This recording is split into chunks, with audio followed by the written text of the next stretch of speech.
All charges or ongoing criminal trials or pending trials before the courts martial involving civilians must immediately cease and be transferred.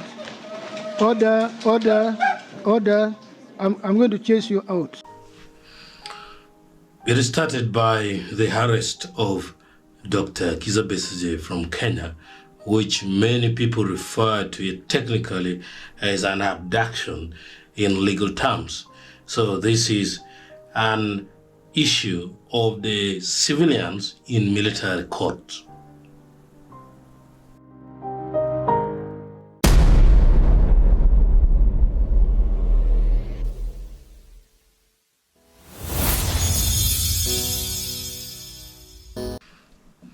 It has been breaking news in the mainstream medias. NRM Caucus backs UPDF Act amendments.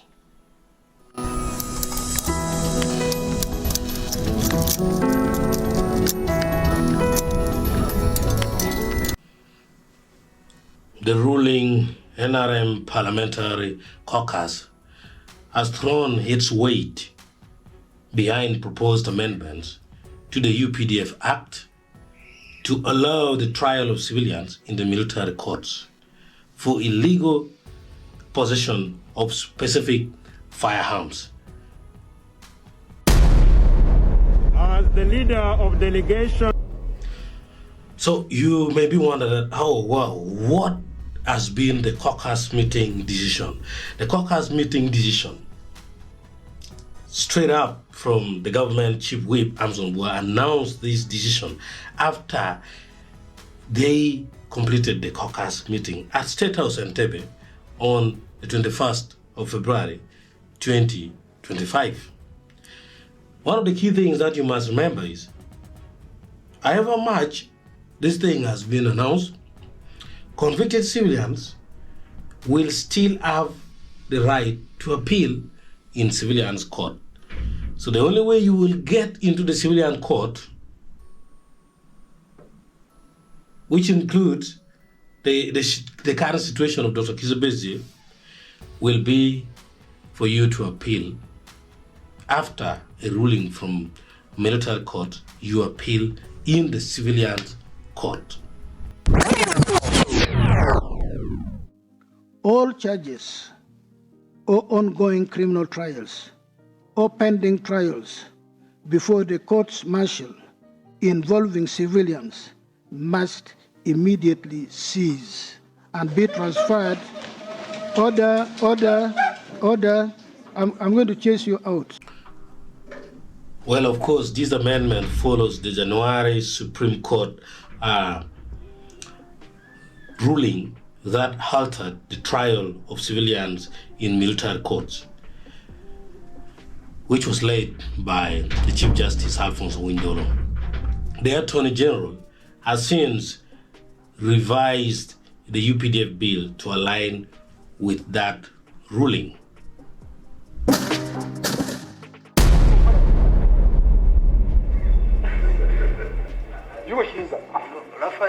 I went for 5 years to study this law, and this constitution was promulgated in 1995, and Article 221, these articles are in my head, says that UPDF shall promote, respect, and protect this constitution and the fundamental human rights of Ugandans. And we are saying the right of fair hearing is not negotiable. And we are saying the right of Besigye and Rotary to choose their lawyers, even to change them, is not negotiable. So if you have not read those specific provisions, you shouldn't come here to mislead the court. You should come when you are prepared. I am prepared. That's why I'm reading the constitution and you are reading the rhetoric.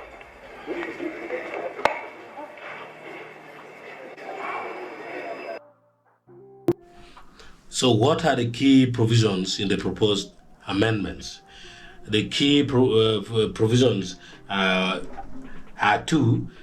Serving military personnel will face military court martials, first with an appeal option in civilian courts. Civilians found with specified firearms will also be tried first in military court, but can appeal to civilian courts. Madam Speaker, according to the 2024 annual investment meeting held in Abu Dhabi, United Arab Emirates, Uganda is now the best investment destination in Africa. Let me repeat this. Madam Speaker, I congratulate His Excellency the President for successfully hosting. According to the 2022-24 annual investment meeting held in Abu Dhabi, United Arab Emirates, Uganda is now the best investment destination in Africa. There has been a prioritization of budget also, and what would be the next step? The NRM Caucus also reviewed the 2025-26 budget priorities, but debate was deferred to the next meeting. The UPDF Act are expected to be tabled in Parliament so soon, very soon. The UPDF Act will be tabled before the Parliament, and you know this will go through because the majority members of Parliament are coming from NRM, and that will be a straight walkover for them.